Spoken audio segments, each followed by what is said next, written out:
نحمده ونصلي على رسوله الكريم اما بعد فاعوذ باللہ من الشیطان الرجیم بسم اللہ الرحمن الرحیم۔ سامعین اکرام، آج کے درس حدیث میں 3 مختصر احادیث مبارکہ کو منتخب کیا ہے، جس میں پہلی حدیث تو یہ ہے کہ جناب رسول مکرم صلی اللہ علیہ وسلم نے فرمایا کہ تم لوگ پہلوان کس کو شمار کرتے ہو؟ لوگوں نے عرض کیا کہ اس کو جسے لوگ پچھاڑ نہ سکے۔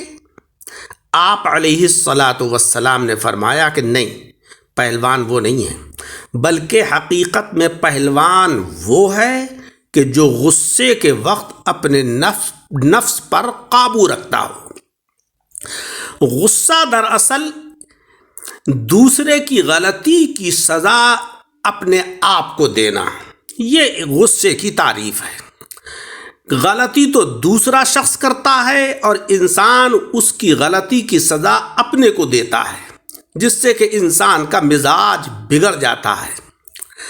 اس کا علاج یہ ہے کہ اعوذ باللہ من الشیطان الرجیم اس کی تلاوت کر لے، یا یہ کہ کھڑا ہے تو بیٹھ جائے، بیٹھا ہے تو لیٹ جائے، یا اس کو جس کو کہ غصہ آیا ہے ٹھنڈا پانی پلا دیا جائے۔ دوسری حدیث میں آقا علیہ الصلاۃ والسلام کا ارشاد عالی ہے کہ آدمی کبھی ایسی بات کہہ دیتا ہے جس میں وہ خود کوئی حرج نہیں سمجھتا، حالانکہ اس کی وجہ سے وہ 70 برس تک جہنم کی آگ میں گرتا چلا جائے گا، کیونکہ سارے فتنے زبان کی وجہ سے برپا ہوتے ہیں۔ اگر انسان کی زبان کنٹرول میں ہو تو روئے زمین پر امن و امان قائم ہو جاتا ہے، اور اگر یہی زبان غلط استعمال ہونے لگے تو پھر کرۂ ارض پر فتنہ برپا ہوتا ہے، امن و امان تباہ ہو جاتا ہے۔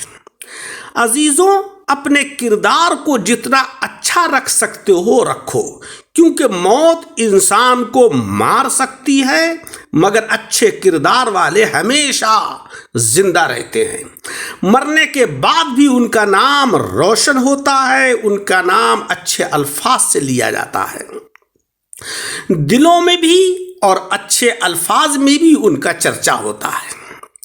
حضرت علی کرم اللہ وجہہ نے فرمایا ہے، ہمیشہ اچھے اخلاق سے بات کرو، کیونکہ انسان پر سب سے زیادہ مصیبتیں، سب سے زیادہ پریشانیاں اس کی اپنی زبان کی وجہ سے آتی ہیں۔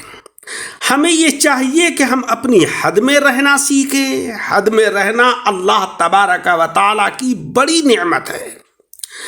پانی جب حد سے بڑھ جاتا ہے تو پھر طوفان بن جاتا ہے اور چھوٹی اور بڑی ساری چیزوں کو بہا لے جاتا ہے، اور جب انسان حد سے بڑھ جاتا ہے تو پھر وہ شیطان بن جاتا ہے، اور شیطان جب بن جاتا ہے تو پھر وہ کیا کرتا ہے، یہ علم آپ سب کو ہے۔ پرندے اپنے پاؤں اور انسان اپنی زبان کی وجہ سے جال میں پھنستے ہیں، لہذا گفتگو میں نرمی اختیار کرنا چاہیے، عمدہ لہجے میں بات کرنا چاہیے، کیونکہ لہجوں کا اثر الفاظ سے زیادہ ہوتا ہے۔ تیسری حدیث ہے جناب احمد مجتبیٰ محمد مصطفیٰ صلی اللہ علیہ وسلم نے فرمایا کہ اللہ کے بندوں میں کچھ لوگ ایسے بھی ہوں گے جو حضرات انبیاء کرام اور شہداء عظام تو نہیں ہوں گے، لیکن قیامت کے دن اللہ تبارک و تعالیٰ کی جانب سے جو مرتبہ انہیں ملے گا اس پر انبیاء کرام اور شہداء کرام رش کریں گے کہ اللہ تبارک و تعالیٰ نے ان کو یہ عظمت و رفعت کس وجہ سے عطا کی ہے۔